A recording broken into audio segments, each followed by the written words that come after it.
Oke, selamat datang kembali lagi di channel YouTube kita, Ambalan Semara Rate. Oke, sebelumnya mungkin perkenalkan diri dulu ya. Perkenalkan, nama saya Kadek Budi Rata, bisa dipanggil Budi atau Kak Budi. Jadi di sini kita bakal kembali lagi membuat yang namanya podcast. Mungkin lalu-lalu kita lupa juga membuat podcast.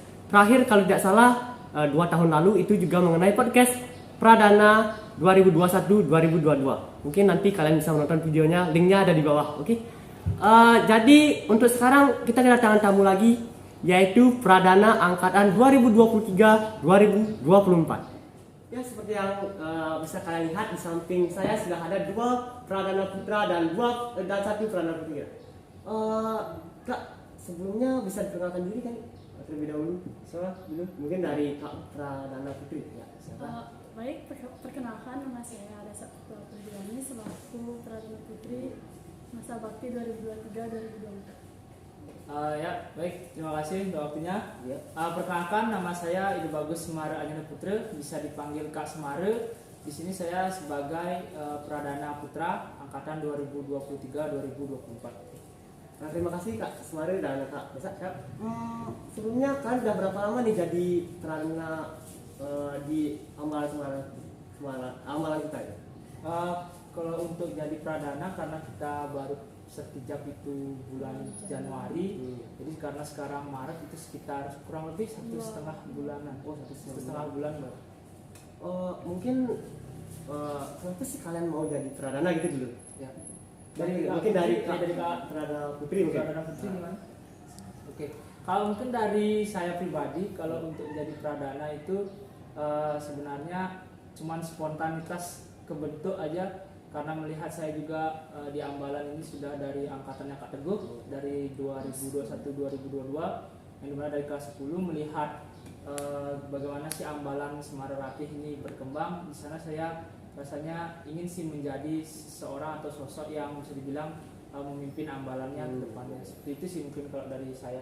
Kalau dari saya sudah mengikuti pramuka atau amalan ini dari kelas 10 itu di angkatannya Kak Teguh. Dan kenapa saya ingin menjadi Pradana, karena selain bisa memimpin, saya ingin bermanfaat bagi adik-adik dan memberi contoh. Iya. Kalian kan sudah jadi Pradana nih. Mungkin bisa diceritakan dong asal mula kalian ikut pramuka dari awal, mungkin dari SD. Ya. Bisa mungkin dari Kak Pradana Putra mungkin kemarin. Oke, kalau dari saya mungkin kalau misalkan menceritakan lumayan cukup panjang gitu. Ya. Mungkin kalau dari SD itu saya pertama kali kenapa bisa tahu pramuka, karena memang ada ekstrakurikuler wajib pramuka. Itu saya ikut semenjak kelas 4 atau kelas 5 itu saya kebetulan lupa. Dari sana mulai saya bisa dibilang terlihat aktif, dari pembina itu melihat saya aktif di dalam kegiatan, karena seperti yang kita tahu ekstra pramuka wajib itu pasti banyak yang nggak datang gitu kan. Dimana saya itu kesana cuma modal dalam artian hadir aja, tapi dilihat sama pembina saya sebagai sosok yang bisa dibilang lumayan terlihat. Mulai dari sanalah saya untuk setiap kegiatan yang ada pramuka di SD itu bisa dibilang saya yang dipercayai sama pembina. Pada saat persami juga waktu SD pertama kali, di sana saya sebagai pemimpin upacaranya. Di sana juga saya sebagai yang bisa dibilang membantu pembina dalam mengatur kegiatan persami tersebut. Setelah itu lanjut ke jenjang SMP. Di sana kebetulan karena saya SMP-nya juga di SMP 4 Selatan di Bandung. Di sana menurut saya pribadi sudah sangat aktif pramukanya. Di sana saya sempat menjadi pratama tapi belum dilantik secara resmi, karena bisa dibilang seminggu setelah baru mau dilantik itu ada COVID-19. Jadi kita untuk pelantikan pratama di sana, angkatan saya untuk melantik saya dan juga waktu itu elit namanya untuk pratama putri itu tidak bisa dibilang sudah sebenarnya di pratama tapi belum resmi lah istilahnya, karena seminggu kita mau dilantik itu ada COVID. Setelah itu sih kalau dari saya di pengalaman di Penggalang di SMP. Itu lanjut ke SMA, dimana waktu ke SMA sebenarnya untuk di awal itu saya udah bisa bilang mau stop untuk kegiatan pramuka. Dalam artian saya udah berpikir untuk fokus ke jurusan saya untuk nanti bisa tamat bisa kuliah. Tapi waktu itu wali kelas saya sempat share link untuk pendaftaran untuk pramuka, di mana waktunya awalnya saya pikir itu untuk pramuka wajib gitu. Makanya saya menghadiri atau datang, ternyata itu untuk pramuka minat atau untuk bisa bilang perekrutan ke Ambalan Semarati. Dari ketidaksengajaan itu saya bertemu banyak orang, sempat juga masuk ke DKR, sampai sekarang di DKR Banjar. Dari sanalah saya berpikir mungkin kebetulan itu memang jalan dari Tuhan, dari yang di atas untuk memang saya supaya sampai sekarang gitu. Jadi dari sana saya bergabung. Setelah itu penegak tamu, mengikuti penegak tamu, setelah langsung ke DKR Banjar. Setelah itu saya menjadi sekretaris di Ambalan juga angkatan 2022-2023 dan sekarang menjadi pradana. Oke, berarti dari saya Kak Semara udah aktif dari SD ya? Ya kalau SD. untuk keaktifan mungkin dari SD. Oh, dari SD. Berarti di SD itu jadi pindro nggak pindro? Untuk di SD kebetulan saya anggota. Oh, anggota. Kan, tapi bisa dibilang pinrum ataupun pinru di sana kayak jarang gitu loh hadir. Jadi saya yang menggantikannya. Walaupun saya bukan wapilu karena contoh misalkan waktu itu suatu hari ada pas penampilan yel-yel, pinru saya nggak sekolah, wapinru saya juga nggak sekolah gitu. Jadi mau nggak mau saya yang ngambil alih untuk menjadi bisa bilang pinru sementara. Tapi kalau untuk kelas 6 itu saya sempat menjadi pinru regulang. Oke, jadi itu sedikit pengalaman dari Kak Semara dari SD sampai SMA sampai saat ini sampai menjadi pradana Ambalan Semarati yang sekarang. Sekarang lanjut ke Kak Pradana Putri, Kak Desa. Kalau saya di masa SD itu belum ada pramuka, tapi ketika kelas 5 SD tiba-tiba disuruh mencari jejak. Oh, mencari jejak. Ya langsung membentuk barong. Tapi sebelumnya nggak ada ekstra pramuka gitu. Oh, iya. langsung menjadi jejak. Terus habis itu cuma perkemahan 1 hari sih, dilaksanakan hari Minggu dari pagi sampai sore. Itu aja sih. Kalau SMP cuma pramuka wajib dan minatnya tuh nggak pernah ikut karena belum diizinin untuk menginap, untuk keluar gitu. Ya untuk pas SMA pertamanya nggak berkeinginan, tapi setelah ya diajak dan punya keinginan untuk gimana sih pramuka, merasakan pramuka, jadinya ikut pramuka. Dan setelah penegak tamu habis itu Bangkara, sertijab dan menjadi anggota bidang 1 dan sampai sekarang menjadi pramuka. Oh, berarti jadi awal Kak Desa ikut pramuka di penegak itu karena rasa penasaran kan, ingin tahu ya. Lalu kenapa sih kalian milih ekstra pramuka itu? Kenapa nggak ekstra yang lain kayak ekstra OSIS, kayak organisasi OSIS, organisasi PKS, Paskibra kayak itu? Kenapa sih milih pramuka itu? Dari Kak, Nah, silakan Desa, dari Kak mana? Oh, Kak Desa. Kalau dari organisasi lain seperti OSIS, saya di SMP pernah mencoba menjadi OSIS, tapi pada seleksi pertama sudah gugur karena ya tesnya lumayan susah, disuruh tegak terus selama beberapa jam. Terus habis itu nggak mau nyoba lagi. Oh, sampai sekarang. Terus habis itu setelah ikut pramuka, ikutlah Paskibra. Oh, Paskibra. Ya, dan sekarang jadi wakil ketua.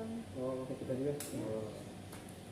kalau dari saya pribadi sih mungkin kenapa milih organisasi pramuka karena dari awal bisa bilang izin orang tua untuk ke OSIS itu nggak dikasih gitu, karena mungkin pikiran orang tua saya kalau ikut kegiatan OSIS atau dalam artian menjadi organisasi OSIS itu ya punya kesibukan dan misalkan pagi sudah berangkat, sekarang baru siang atau sore itu pulang gitu. Tapi ternyata setelah saya lakukan pramuka pun memang seperti itu, terutama kan di Ambalan kita. Tapi mungkin dari sana orang tua saya udah mulai menerima itu, yang dimana yang membuat saya juga memilih pramuka karena ada pengembangan diri yang dimana saya rasa saya yang sekarang ini bisa berkembang mungkin karena pramuka. Mungkin kalau dari SD saya tidak ketemu dengan pramuka ataupun pembina saya tidak mencomot saya dari regu saya, mungkin Ya saya nggak ada di sini sekarang. Oh. Kalau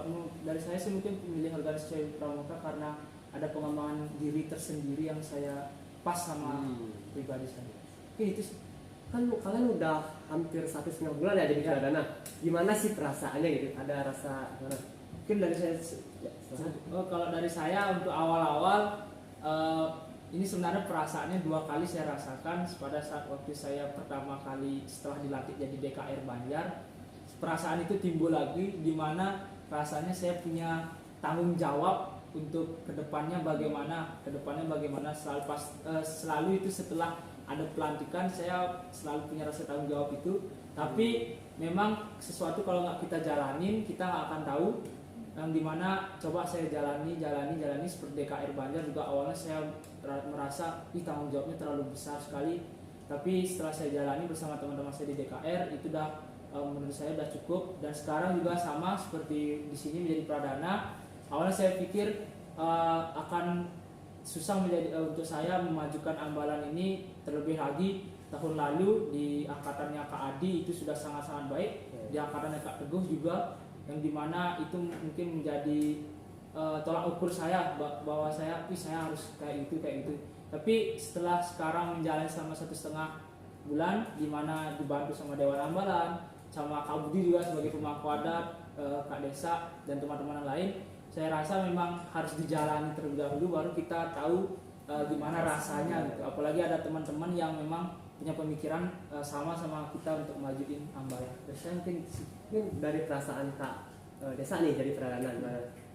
Yang awalnya tuh kayak kok bisa gitu, wah kayak terkejut gitu. Takutnya kan nggak ya saya pribadi memang nggak bisa mengambil keputusan tanpa berkomunikasi.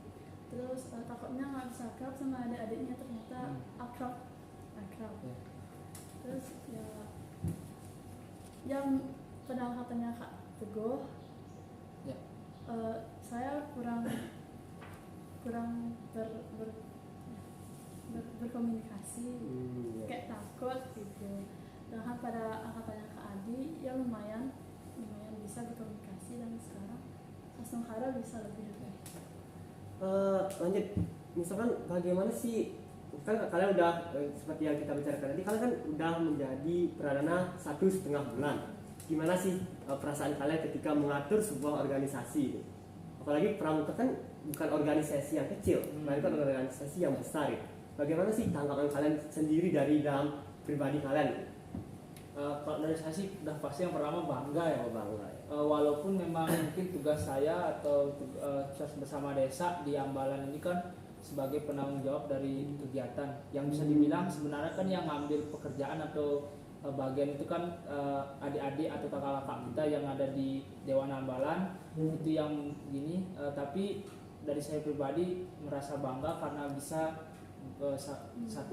membaur juga dengan mereka. Yang kedua, dalam setiap kegiatan sudah bisa mengkoordinasikan kepada kakak-kakak bagaimana sih membuat kegiatan yang sesuai dengan apa yang sudah kita diskusikan, kita implementasikan ke lapangan. Kalau dari saya sendiri sih punya kebanggaan tersendiri. Mungkin Desa gimana? Ya pastinya bangga bisa memimpin mereka, bangga bisa memberikan pengalaman pada mereka yang belum mereka rasakan di luar organisasi. Terus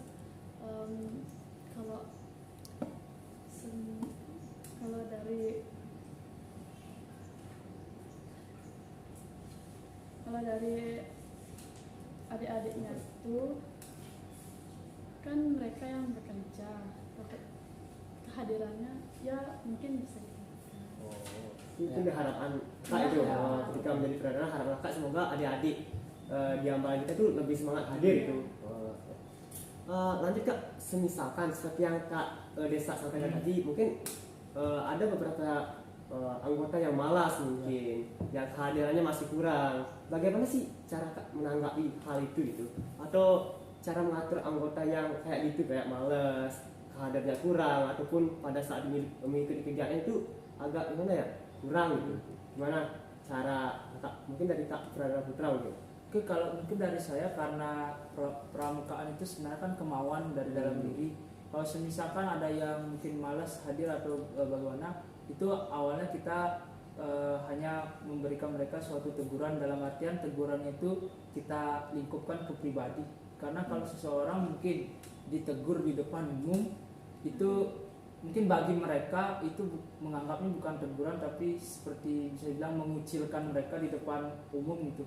Kalau dari saya sih yang saya udah lakuin beberapa kali, ada adik yang mungkin karena memang dia tidak bisa hadir, saya tanyakan alasannya kenapa. Karena kalau menurut mereka alasan mereka udah tepat ataupun mereka bisa bilang tidak berbohong, pastinya mereka akan mengeluarkan alasan yang memang benar-benar terjadi gitu. Misalkan contoh dari ambalan kita juga ada anggota kita yang kebetulan kan beribadah, itu kan kita memang tidak bisa melarangnya, yang dimana sebenarnya kalau kita melihat dari kemauannya dia pun sangat cukup besar gitu kan. Seperti yang kemarin kegiatan kemah bakti pun dia mengusahakan untuk hadir, padahal besoknya ada ibadah. Mungkin dari saya sih itu mungkin akan memberikan teguran, atau bukan teguran sih, lebih ke ngobrol sama mereka, apa sih yang buat kok jarang hadir gitu. Mungkin itu sih. Mungkin dari Kak Esa ada? Mungkin seperti yang Kak Semar sampaikan tadi, misalkan ada orang yang malas, aktifnya kurang, mungkin koordinasi ya, misalkan ada laporan. Lanjut sekarang koordinasi itu penting, koordinasi komunikasi. Kan udah 1,5 bulan jadi perdana nih ya. Apa sih program unggulan kakak di Ambalan Semaratik untuk tahun-tahun kedepannya itu? Mungkin kalau dari betul, bisa dibilang mungkin itu program unggulan dari tahun ke tahun ya Kak Budi, yang dimana Kompas itu kompetisi pramuka Semandar, yang mana pastinya menjadi program unggulan di setiap angkatannya. Seperti tahun lalu itu Astungkara Kompas 5 sudah berjalan dengan sangat baik dan juga lancar. Juga tahun di angkatan sebelumnya, di angkatan Kak Teguh juga sudah berjalan dengan daring atau dalam jaringan. Nah itulah hebatnya, bisa dibilang unggulan dari kita sebagai pramuka di Ambalan Semaratik. Walaupun pada zaman Kak Teguh dihadapi dengan situasi yang cukup susah karena ada COVID-19, tapi di sana Kak Teguh dan juga kakak-kakak yang lain berusaha bagaimana sih supaya tetaplah bisa melaksanakan suatu kegiatan menjadi unggulan. Salah satunya Kompasnya dilaksanakan secara daring. Dari kami sih mungkin Kompas selanjutnya yaitu Kompas 6, mudah-mudahan Astungkara berjalan sesuai dengan apa yang sudah kami rencanakan, yang dimana itu menjadi program kita juga, program tahunan. Mungkin juga program unggulan itu pengabdian ke masyarakat, dimana kita ya melaksanakan donor darah, karena kan kita juga di samping sehat untuk kita, itu kita juga bisa membantu saudara-saudara kita yang mungkin memang membutuhkan darah ataupun membutuhkan penanganan seperti itu. Sebelumnya kan Kak Semar bilang bahwa 2 tahun lalu juga ada Kompas 4 pada saat COVID, dan tahun ini juga ada Kompas kan, Kompas 5 secara offline maksudnya. Gimana untuk kakak-kakak perdana nih rencananya ke depan, apakah ingin mengadakan Kompas juga ya? Itu Kak Desa gimana? Yang pastinya ingin mengadakan biar sama gitu. Pastinya ya kalau sebisa mungkin sekabupaten dulu. Sekabupaten. Mungkin dari kita memang kan dari program kerja juga kita akan melaksanakan Kompas 6 itu sama juga di bulan Desember 2023, yang dimana juga Astungkara kita akan laksanakan kembali secara offline untuk Sekwarcap Buleleng. Untuk Sekwarcap Buleleng, yang dimana semoga itu kita bisa mengadakannya bisa bilang lebih lagi dari kakak sebelumnya. Semoga, karena juga dari adik-adik yang kemarin sudah mengikuti, mereka bertanya-tanya, berlomba-lomba untuk Kak diadakan dong lagi tahun depan. Kak tahun depan kira-kira ada lagi nggak sih Kompas ini biar kita bisa persiapan, mumpung adik masih kelas 7. Karena banyak dari adik-adik kita juga yang sangat semangat, karena kita tahu juga Penggalang kan sangat semangat dalam mengikuti lomba. Mungkin itu sih Kak. Berarti program unggulan dari Kak Prada Putri di Ambalan Semaratik ini Kompas dan donor darah, pengabdian masyarakat. Pengabdian ke masyarakat. Misalkan gini Kak, Kompas itu nggak berjalan misalkan, kan sesuai rencana kakak, gimana sih tanggal kakak, perasaan kakak, apa sih yang bakal kakak lakukan? Dari kalau dari saya sih karena mungkin tidak berjalannya kita lihat dulu dari apa gitu. Kalau semisal memang dari situasi kondisi yang ada di lapangan memang tidak bisa tidak bisa dilaksanakan, ya gimana gitu, karena kan memang juga suatu kegiatan harus kita lihat dari situasi kondisi yang ada di lapangan gitu. Kalau misalkan mungkin dari izin sekolah yang tidak memberikan, itu kan kita tidak bisa berbuat banyak kan, karena kita juga membuat kegiatan itu mengatasnamakan sekolah, kita meminjam juga tempat dari sekolah. Mungkin itu sih kalau dari saya kan. Kalau semisal tidak dilaksanakan atau tidak terlaksanakan, dari saya pribadi sih melihat ke situasi kondisinya dulu. Kalau semisal memang tidak memungkinkan, ya bagaimana boleh buat gitu, karena kan suatu kegiatan itu harus kita rencanakan atau harus kita kerjakan nantinya sesuai dengan situasi kondisi yang ada di lapangan seperti itu. Oh, jadi program sesuai dengan yang Kak Semar tadi kan, program unggulan kita yaitu Kompas. Ya. Mungkin nanti kita bisa ngobrol-ngobrol tentang Kompas Ya, aja, Kak. betul. Mungkin kita bisa itu mengundang Kak Ardi selaku Ketua panitia Kompas 5 untuk sekedar sharing lah mengenai gimana sih pengalaman dia untuk sebagai koordinir untuk Kompas yang tahun lalu gitu. Pertanyaan selanjutnya, Kak. Ya. Gimana nih, Kak, yakin nggak bisa menjadi pradana yang lebih baik dari sebelumnya? Kalau dari saya pribadi sih yakin, dalam artian kita semua kan punya cara memimpinnya yang berbeda seperti itu Kak Budi. Mungkin seperti waktu zamannya Kak Teguh, adalah sosok pemimpin yang kalau dari saya pribadi itu tegas, yang dimana dia ingin semua anggotanya itu berpendapat gitu loh, dalam artian mungkin karena saya juga berpengalaman di Kompas 4, Kak Teguh tuh mau gimana sih supaya semua anggotanya itu kasih dong saya pendapat, kasih dong saya pemikiran, supaya kita juga sama-sama jalan.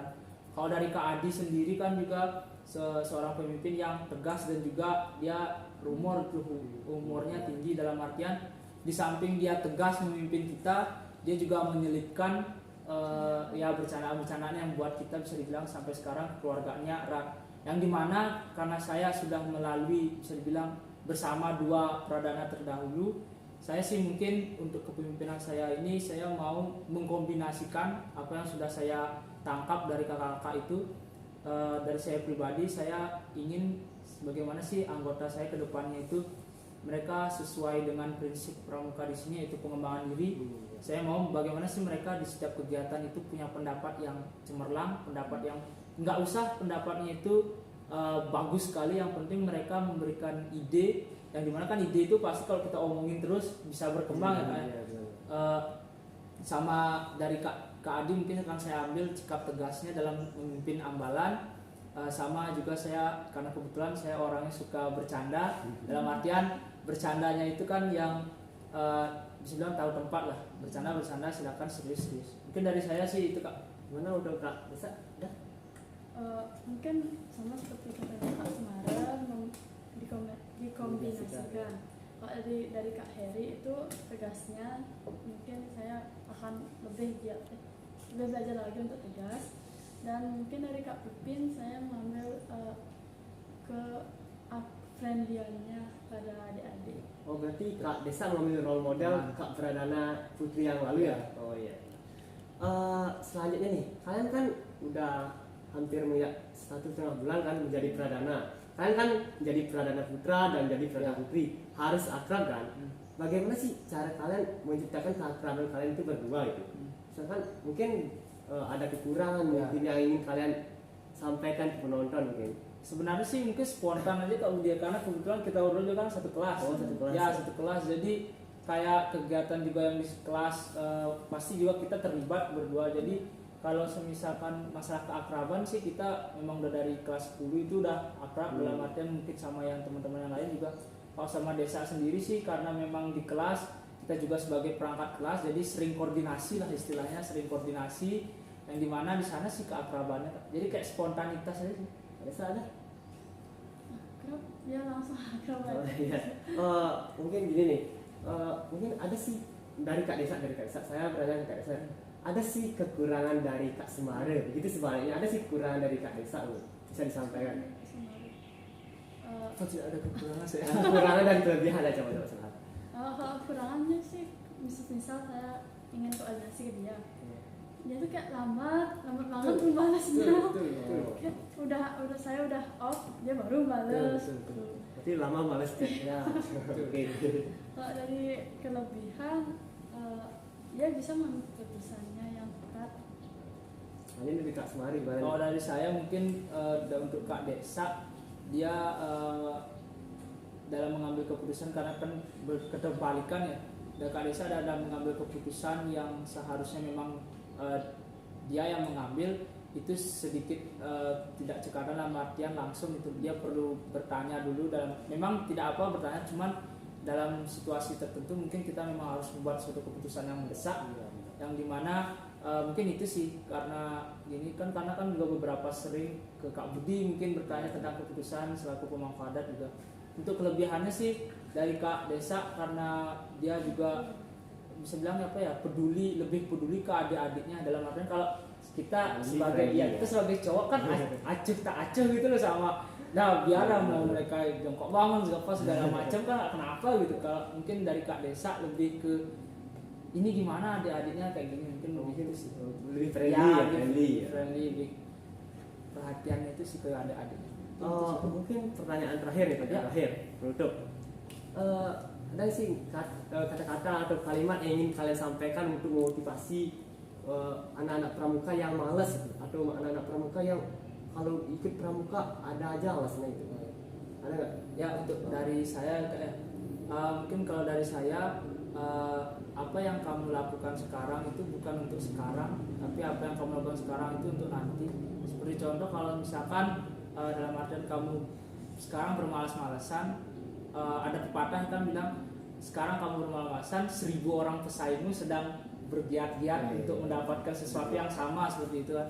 Mungkin dari saya itu sama lagi satu kalau misalkan sudah bergabung di suatu organisasi, namanya organisasi kita punya tujuan atau kesepakatan yang bersama, silahkan bukan disingkirkan tapi diginikan dulu untuk ke masalah pribadi dalam artian kepentingan pribadi itu lebih diturunkan sedikit, lebih utamakanlah kepentingan dari kita sebagai organisasi itu. Karena seperti yang mungkin saya sering sampaikan ke adik-adik, semua orang punya kesibukan, kita semua kakak, kalian semua punya kesibukan, itu kan tergantung kita bagaimana cara mengatur membagi atau mengatur dari kesibukan tersebut waktu itu. Karena kan satu hari kan 24 jam ya Kak Budi. Gak mungkin kita punya kesibukan memang benar-benar 24 jam seperti itu. Kan dari saya sih itu Kak. Ada Putri ya? Kalau dari saya jangan terlalu ambisi untuk mengejar sesuatu. Pastinya kalau semisal untuk sekarang belum bisa, mungkin kedepannya bisa ditingkatkan lagi. Mungkin untuk sharing-sharing hari ini cukup ya Kak. Udah lumayan lama dari pengenalan, asal mula Kakak ikut pramuka sampai menjadi pradana hingga saat ini gitu. Mungkin next time kita bakalan bikin video lagi ya. Siap Kak. Dengan Sebelumnya terima kasih Kak. Pradana Putri. Jadi tadi udah sedikit sharing-sharing dari Kak Pradana Putra, Kak Pradana Putri tahun 2023 dan 2024 angkatan. Jadi mungkin untuk video selanjutnya kita bakalan terus upload, usahakan semoga kita juga mendapatkan waktu. Dan untuk adik-adik atau kakak-kakak yang menonton, jangan lupa untuk klik like, subscribe, and comment. See you.